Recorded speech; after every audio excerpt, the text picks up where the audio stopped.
Some stories are heard, others become legendary.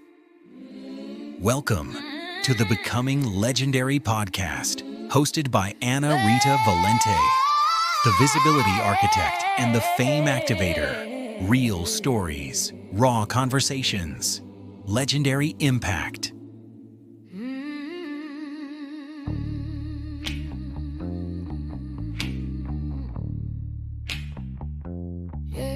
Hello everyone. Welcome. And I swear to God, I'm going to stop calling this becoming legendary, and especially when I have legends in front of me.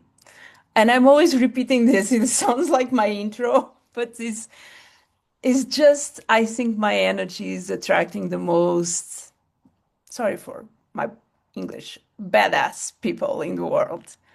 Hello, Dr. Amber. How are you doing? Good. Thanks for having me. Um, I was wondering, I like to go with the flow. I was wondering, my work is telling in storytelling Eve and figuring out the most um how to grab the attention of people. Um, your mom really early, right? Yes, I became a mom at 21. Okay. I became a mom with 19. I Yeah. dropped out of high school. That was what I was telling you. At Mhm. 23, I had three kids. Now, how was your life in that time? It was difficult, I have to say. I didn't have a bachelor's degree. We didn't have any money. And so I had just finished running collegiately at Florida. And then I was pregnant. And then I ended up with three kids by the time I was 26 and still with no degree. So I was going to school, working, and taking care of kids from because I was really determined that I was at least going to get my bachelor's degree. Because, you have to, as you know, the society's not set up for you to stay in school if you have kids. It's just so much between, the barriers are high. So I went right back to school. I'd have my baby, and then a month or two later, I'd be in the classroom. And so I was just really determined. So I brought my all three of my kids to my graduation, and then I continued my education and kept going through masters, and then I got my PhD 5 years ago, and I'm 53, so I got it when I was 48. Oh, you are jumping my highlights. Um, oh my God. I have so much respect for you. I never did had the wish to return to school, even though I did love school. I'm Portuguese. I grew up in Africa. My parents are entrepreneurs, so I was a dropout high school, pregnant, 18 years old, and I set up my first company. So I was always an entrepreneur, and I'd I'd like to go against the rules. I know I was going to be a great lawyer. Everyone did know that, but in that moment in my life, for personal reasons, I did believe that making having a family was more important for me because I lost my mom really early, and I did believe that children will love you forever. That is a weird concept when you are a teenager mom, like you don't know what you are doing. Now, arriving to the woman that is in front of me today and knowing, can you tell us all of your degrees? And sorry for asking degrees because there is difference between countries and things, but can you tell me all what you achieve? What is your like what you have? You have PhD. Explain to people because this is a multicultural, well, my English. So please explain to us what you are or what did you achieve. Okay, so in a lot of countries, and including the United States, scientists don't look like me. Oh, Um, oh, I believe so. and so, if not only was I older than everybody else, but I looked different than everybody else, and I You had had babies kids, at home, and and I had a husband and a family and a job. So being different was the norm for me, and being underestimated was the norm for me. you are killing me because I was going there because we are very similar in many things. I love to. The best thing someone can tell me is I cannot do something. And the best thing in the world is I was as well. It's not that I was a scientist, and science was not like, we are going to what you do. And like, I did like physics. No, I did like chemic, but I did not like physics. So I was good in many things in school and terrible in others. But okay. Um, I was, I became very famous in Portugal, and I was this girl who had all sexiness, but at the same time was a mom of three or four already. I had five. And at the same time was an entrepreneur, was a TV host, and people did not know, and I was not Catholic. What like, I was not religious. I was not even baptized in a country who was very, and people could not understand in what box to put me. Mhm, And in special, women did hate me. mhm, And I'm going to hijack your conversation, but it will make a lot of sense. Then I was done with doing TV, and because in that time, this is 2005, you had no social media, so tabloids can write anything about you, and mhm, not necessarily are the best.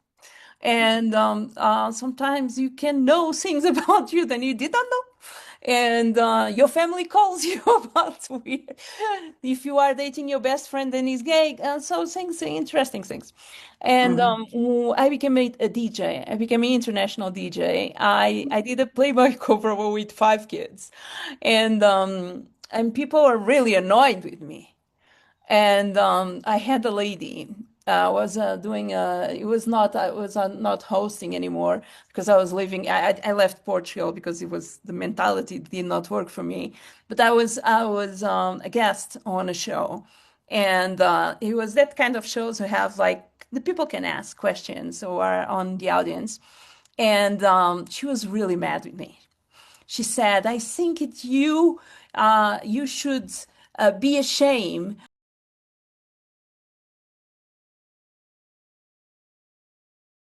Okay. We had a small technical issue, but we are back. So, underestimate is a superpower, huh? Mhm. And it's nice when people are open to being surprised, uh, whether it's how much you understand about a topic or how smart you are or how um, you can articulate things. Sometimes they aren't open to it, and that's okay. But I always say I want to help the people that want to be helped, and then that's okay with the rest of the people. I think I have this image in my mind always. One day I used to go to supermarkets, and supermarkets used to have these DJ decks. So I used to take my kids and I used to take my USB and my headphones and dress as a normal me because I had Mhm. another character. Start playing. It was normally very cool. And so I just believed in underestimating someone is such an and at the same time, when you cross that path, people respect you in a way. And for another side, telling stories as yours, for me, it's my dream because you are hope. If you can do it, there is other people with much less, with more easy life who can do it as well. Having I three agree. kids It's very, there is a person on this moment who have one kid and still wants to go to college. Yes, you can. Mhm. And you can be an amazing Mhm. person as Dr. Amber. And um, how was for you to cross paths? And I'm asking this because I think there is so many similar things between us. We are in an industry, we're so male orientated. I don't know about you, but I know what I went through. And I'm not even talking about Me Too movements and blah, blah, blah. I'm talking about people changing cables so I could fail and things like that. Do you want to talk about that? Well, I do. I have experienced all kinds of it's definitely a negative for me to be a female in my industry. And, but it's also really freeing because it allows me to just be me. And I know what I bring to the table. I'm not looking for anybody to, I'm not going to pass any tests. I'm just here and I can bring my value. And I won't, if I go to a track and an athlete or a coach doesn't respect me and doesn't listen, that's okay. I'm not going back to that track. And that's okay. It doesn't have anything to do with me. It just has to do with their perception of me. So, of course, if there's some kind of constructive criticism, I'm always open to it. Yes, I want to improve. I don't think that I'm the best at what I do. I know that I know more than almost anybody else about what I do. But of course, there's ways I can learn each time and be fluid. And I'm not the smartest person in the room because I'm just the smartest person about what I'm good at. You are the smartest person in the room about what you're good at. And so I think that working with in a male dominated industry has just been really freeing for me. At first it was really hard, and then once I realized that I'm good, I know what I'm worth, and I don't have to prove anything to anybody. And if somebody's working with me and not treating me right, then I don't have to work with them anymore. And it just made it so much easier. I love what you are saying because I have been working with women 45 plus on the last years of my life. Before I was working as a coach, so I was trying to help them setting up their online business. What for someone with 45 plus, what involves social media tech and becoming an entrepreneur is alone not easy. And they had this thing constantly, then they did want to prove they're better. And I was like, why? You are just, why?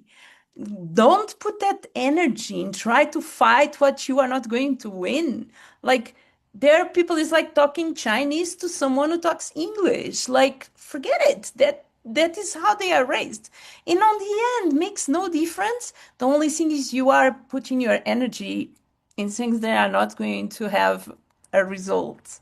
And how Einstein was used to say, the definition of insanity is doing the same Yeah. thing over and over and over again and expecting a different result. Mhm. So now you jump in, and I did not present you yet, even. What do you do? So I'm a sports biomechanist. So what I do is, That straight away for me sounds to two things that scare me. And I'm going to explain you why. I was homeschooled in Africa and then I went to high school.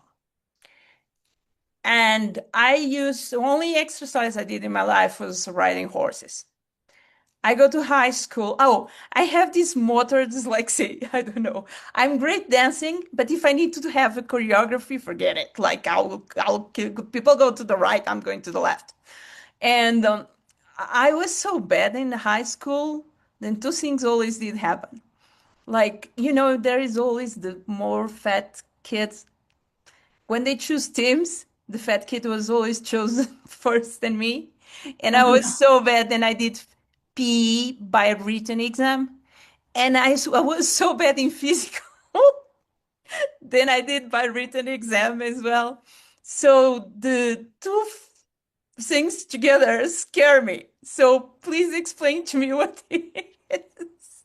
So basically, it's just taking the science and applying it to performance. So all I do is study body movements and also variables like ground time, air time, stride length, stride rate. You are talking But Chinese for me, but okay. well, these are variables that make up making somebody fast, right? Okay, But okay. I study the why of it. Why is this happening? And I also study what causes people to get injured, what body movements cause them to get injured. So I'm really focused on performance improvement and injury prevention. And I I need to just connect you. I need to connect you with another guest of a podcast that I had. Then is Frank, and he used to do. I'm going to be like I mix. He used to be a sports teacher even, and he injured his back terribly, and now he coach people how to walk and use walking as. And I'm listening to you, and I'm listening to that, and I'm like connecting. I will connect you guys because for sure you have cool things to talk.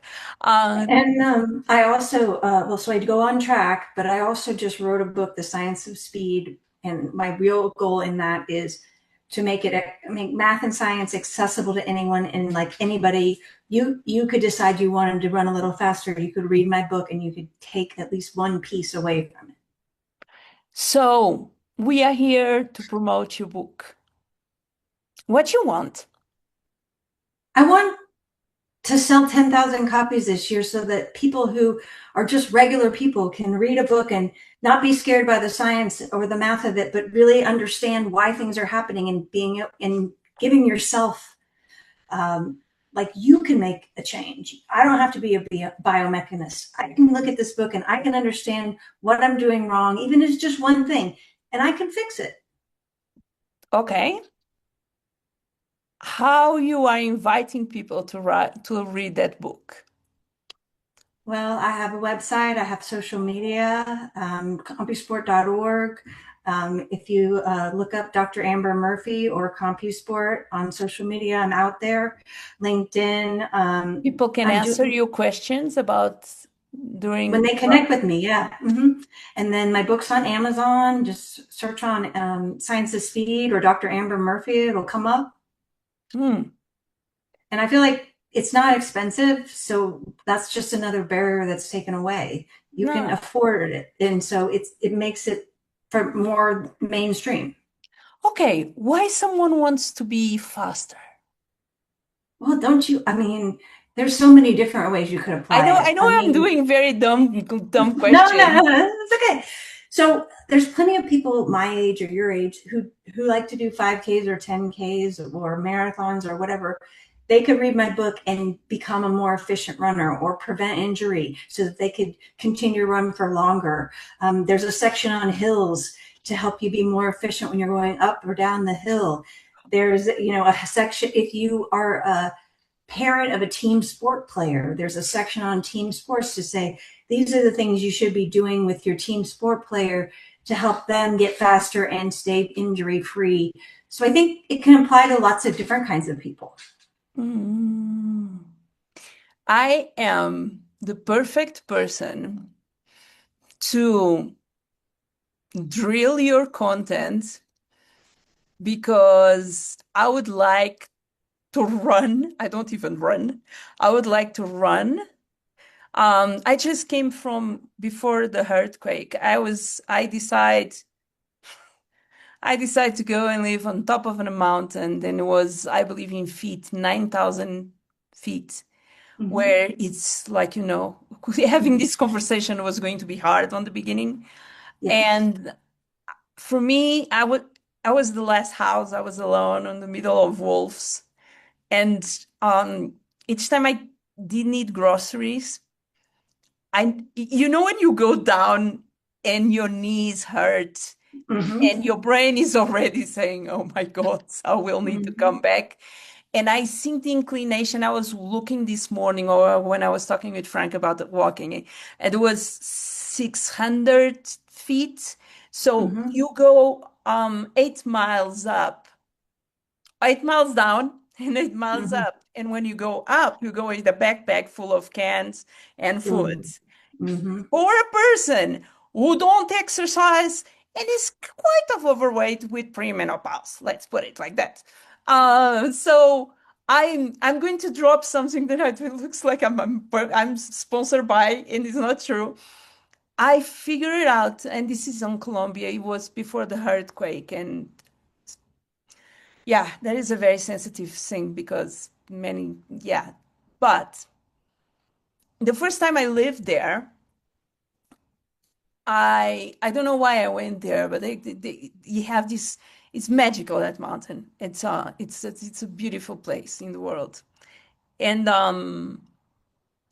I found I don't even believe in that. Or my mom used to. I grew up in Africa, so my mom used to use a lot of herbs and things, and like, and they show me a mushroom, not magical, mushroom magical, but not hallucinating. A Hmm. mushroom then is Cordyceps militaris. Do you know what it is? Mm-mm. Oh, I will invite you to take a look. They look like extraterrestrials. They don't exactly look like mushrooms. I Hmm. don't know what they have because I'm that kind of person who don't believe in nothing natural. But when I was taking, and obviously these mushrooms are growing at organic and etc. It's not that you could feel it like an high.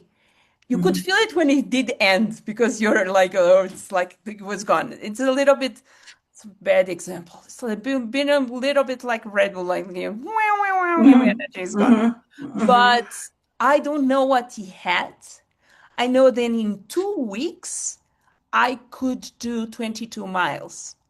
Oh And wow. I Hmm. never did walk in my life or run. Hmm. I'm talking walking because run is not my cup of tea, at least until I met you. But maybe you will change that on me. But I just, I just believe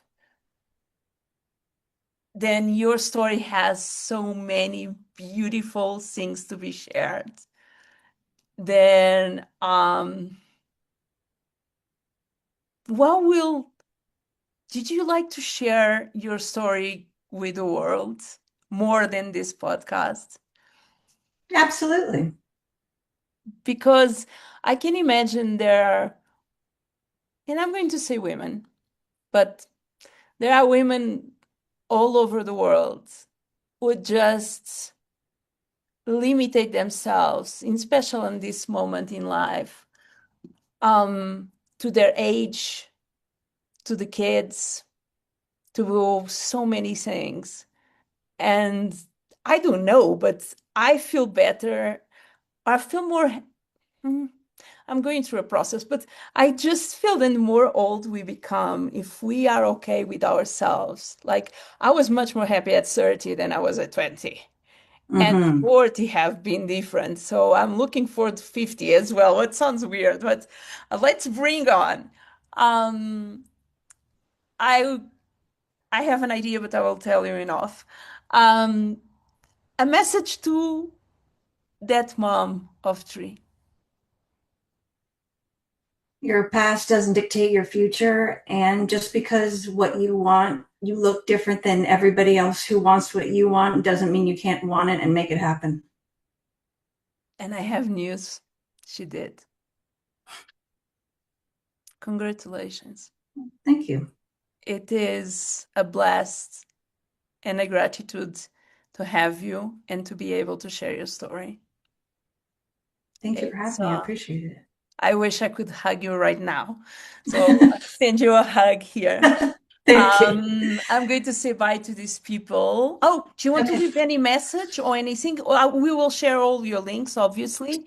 But Yeah. if you want to leave any message, please, Just don't forget to go out and get the science of speed. let's go.